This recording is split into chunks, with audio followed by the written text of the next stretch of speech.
काक चेष्टा वपो ध्यानम श्वान निद्रा तथैव च अल्पहारी गृहत्यागी विद्यार्थी पंचलक्ष। कक्षा 6 रुचिरा भाग 1 का 13वां पाठ विमान यानम रचयामः लेकर। इस पाठ में कुछ बालकों के द्वारा एक विमान बनाने की, आसमान को छूने की, तारों को तोड़ने की, ग्रहों को गिनने की और पीड़ित लोगों को खुशियां देने की कामना की गई है। तो आइए पढ़ते हैं पाठ विमान यानम रचयामः। पहले हम इस गीत का सस्वर गायन करते हैं। राघव माधव सीते ललिते विमान यानम रचयामः नीले गगने विपुले विमले वायु विहारम करवाम उन्नत वृक्षम तुंगम भवनम क्रांत्वाकाशम खलु याम कृत्वा हिमवंतम सोपानम चंदिरलोकम प्रविशाम शुक्र चंद्र सूर्यो गुरुरिति ग्रहान् हि सर्वान् गणयाम विविध सुंदर ताराश्चित्वा मौक्तिकहारम रचयाम अम्बुदमालाम् अम्बरभूषाम् आदायैव हि प्रतियाम दुखित पीडित कृषिक जनानां गृहेषु हर्षं जनयाम विमानयानम रचयाम। आइए अब हम इस गीत का हिंदी अनुवाद पढ़ते हैं। राघव माधव सीते ललिते विमानयानम रचयाम नीले गगने विपुले विमले वायु विहारम करवाम। इसका अन्वय है राघव माधव सीते ललिते विमानयानम रचयाम नीले विपुले विमले गगने वायु विहारम करवाम। राघव माधव सीते ललिते यानी हे राघव माधव सीता ललिता विमानयानम रचयाम एक विमान यानी हवाई जहाज बनाएं। नीले यानी नीले रंग के, विपुले यानी विस्तृत बहुत विशाल, विमले यानी स्वच्छ, गगने आकाश में, वायु विहारम यानी वायु विहार आकाश की सैर, करवाम यानी करें। इसका हिंदी अर्थ है हे राघव माधव सीता ललिता आओ हम सब एक विमान बनाएं, नीले स्वच्छ और विशाल आकाश में वायु विहार करें अर्थात आकाश में यात्रा करें। ये इस पद्यांश से संबंधित कठिन शब्दार्थ। उन्नत वृक्षम तुंगम भवनम क्रांतो आकाशम खलु याम कृत्वा हिमवंतम सोपानम चंदिरलोकम प्रविशाम। इसका अन्वय है खलु उन्नत वृक्षम तुंगम भवनम क्रांत्वा आकाशम याम हिमवंतम सोपानम कृत्वा चंदिरलोकम प्रविशाम। खलु निश्चित रूप से, उन्नत वृक्षम उन्नत यानी ऊंचे, वृक्षम वृक्ष को यानी ऊंचे ऊंचे पेड़ों को, तुंगम यानी ऊंचे, भवनम भवनों को, क्रांत्वा पार करके, आकाशम आकाश में, याम चलें, हिमवंतम यानी बर्फ को अर्थात हिमालय को, सोपानम सीढ़ी, कृत्वा करके यानी बना करके, चंदिरलोकम चंद्रलोक में, प्रविशाम प्रवेश करें।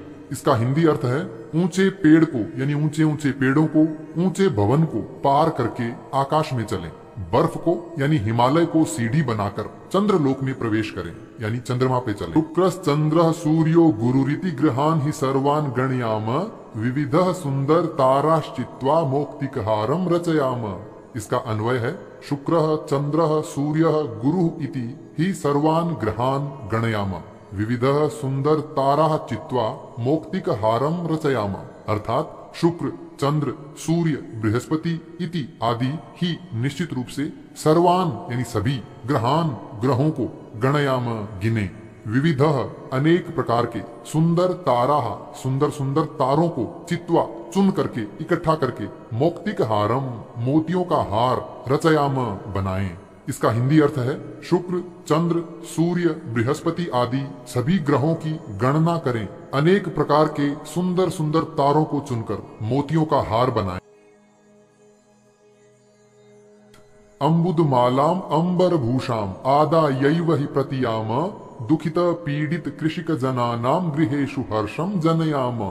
इसका अन्वय है ही अम्बुदमालाम अंबरभूषाम आदाय एव प्रतियाम दुखित पीड़ित कृषिक जनानाम गृहेषु हर्षम जनयाम अर्थात ही यानी निश्चित रूप से, अम्बुद मालाम बादलों की माला को, अंबर भूषाम आकाश की शोभा को, आकाश की सुंदरता को, आदाय लेकर, एव ही प्रतियाम वापस लौटें, दुखित यानी दुखी, पीड़ित यानी पीड़ित, कृषिक जनानाम यानी किसानों के, गृहेशु घरों में, हर्षम खुशी, जनयाम उत्पन्न करें। इसका हिंदी अर्थ है जब हम आकाश की सैर करके वापस लौटें तो आते समय बादलों की माला को, आकाश की शोभा को लेकर ही लौटें। दुखी और पीड़ित किसानों के घरों में हम खुशियां उत्पन्न करें, अर्थात उनके घरों में खुशियां लाएं। अब हम चर्चा करेंगे अभ्यास कार्य पर। पहला प्रश्न है, पाठे दत्तम गीतम सस्वरम गायत। पाठ में दिए हुए गीत का सस्वर गायन कीजिए। इस गीत का गायन हम कर चुके हैं, विद्यार्थी इसका अभ्यास स्वयं करें। दूसरा प्रश्न है, कोष्ठकांतर्गतेषु शब्देषु तृतीया विभक्तिम योजयित्वा रिक्त स्थानानि पूरयत। कोष्ठक में दिए हुए इन शब्दों में तृतीया विभक्ति का प्रयोग करके रिक्त स्थानों की पूर्ति कीजिए। उदाहरण है, नभः चंद्रेण शोभते। चंद्र शब्द में तृतीया विभक्ति का प्रयोग करके यहाँ लिखा है। इसका अर्थ है नभः यानी आकाश चंद्रमा से सुशोभित होता है। पहला वाक्य है, सा विमलेन जलेन मुखम प्रक्षालयति। वह स्वच्छ जल से मुंह धो रही है। राघवः विमान यानेन विहरति। राघव हवाई जहाज से घूम रहा है। कंठः मौक्तिक हारेण शोभते। कंठ यानी गला मोतियों की हार से सुशोभित होता है। नभः सूर्येण प्रकाशते।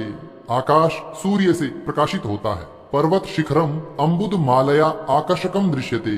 पर्वत शिखर यानी पर्वत की चोटी, अम्बुद मालया बादलों की पंक्तियों से आकर्षक दिखाई देती है। तीसरा प्रश्न है, भिन्न वर्गस्य पदम चिनुत। दिए गए शब्दों में जो भिन्न शब्द है उसको चुनकर आगे लिखिए। उदाहरण है, सूर्यः चंद्रः अम्बुदः शुक्रः। इसमें अलग है अम्बुदः यानी बादल, ये सब ग्रह हैं और ये बादल इससे अलग है। इसी प्रकार पत्राणि पुष्पाणि फलानि मित्राणि यानी पत्ते, फूल, फल और मित्र, तो इसमें अलग हुआ मित्र यानी दोस्त। जलचरः खेचरः भूचरः निशाचरः। जलचरः यानी जलीय जीव जो जल में रहते हैं, खेचरः आकाश में विचरण करने वाले जीव और भूचरः यानी पृथ्वी पर विचरण करने वाले। इसमें अलग है निशाचरः यानी राक्षस। गावः सिंगाः कच्छपाः गजाः। गायें, शेर, कछुए और हाथी। इसमें अलग है कच्छपाः यानी कछुए। मयूराः चटकाः शुकाः मंडुकाः। इसमें अलग है मंडुकाः यानी मेंढक, क्योंकि ये सब पक्षी हैं, मोर, गौरैया और तोते। पुस्तकालयः श्यामपट्टः प्राचार्यः शौचिकः। पुस्तकालय श्यामपट्ट यानी ब्लैक बोर्ड और प्राचार्य यानी प्रिंसिपल, ये विद्यालय से संबंधित हैं, और शौचिक यानी दर्जी, ये भिन्न है। लेखनी, पुस्तिका, अध्यापिका, अजा। इसमें भिन्न है अजा, क्योंकि लेखनी यानी कलम, पुस्तिका, अध्यापिका ये विद्यालय से या शिक्षा से संबंधित हैं, और अजा यानी बकरी ये भिन्न है। चौथा प्रश्न है, प्रश्नानाम उत्तराणि लिखत। दिए गए इन प्रश्नों के उत्तर लिखिए। के वायुयानम रचयन्ति। वायुयान कौन बना रहे हैं? राघवः माधवः सीता ललिता च वायुयानम रचयन्ति। राघव, माधव, सीता और ललिता विमान बना रहे हैं। वायुयानम कम कम क्रांत्वा ऊपरी गच्छति, यानी हवाई जहाज किस किस को पार करके ऊपर जाता है। वायुयानम उन्नत वृक्षम तुंगम भवनम च क्रांत्वा ऊपरी गच्छति। वायुयान ऊंचे पेड़ को और ऊंचे ऊंचे भवन को पार करके ऊपर जाता है। वयम कीदृशम सोपानम रचयाम। हम कैसा सोपान यानी कैसी सीढ़ी बनाएं। वयम हिमवंतम सोपानम रचयाम।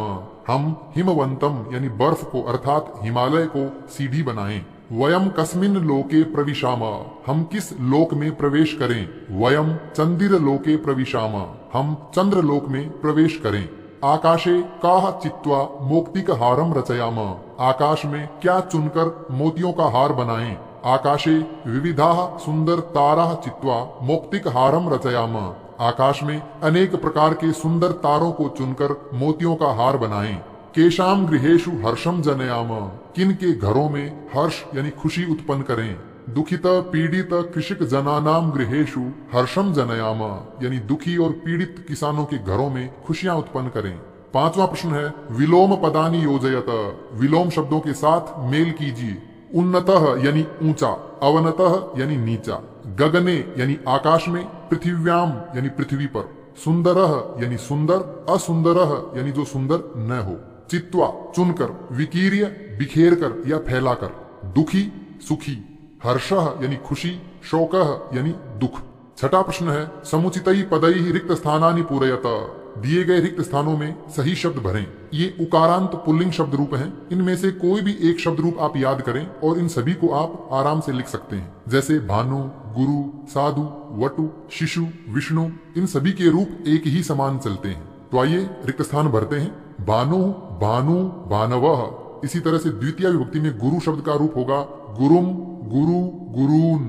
पशुना, पशुभ्याम, पशुभिः। साधवे, साधुभ्याम, साधुभ्यः। वटोः, वटुभ्याम, वटुभ्यः। गुरोः, गुर्वोः, गुरूणाम्। शिशौ, शिशवोः, शिशुषु। हे विष्णु, हे विष्णु, हे विष्णवः। सातवां प्रश्न है पर्याय पदानि योजयत। पर्यायवाची शब्दों के साथ मेल कीजिए। गगने, आकाशे यानी आकाश में।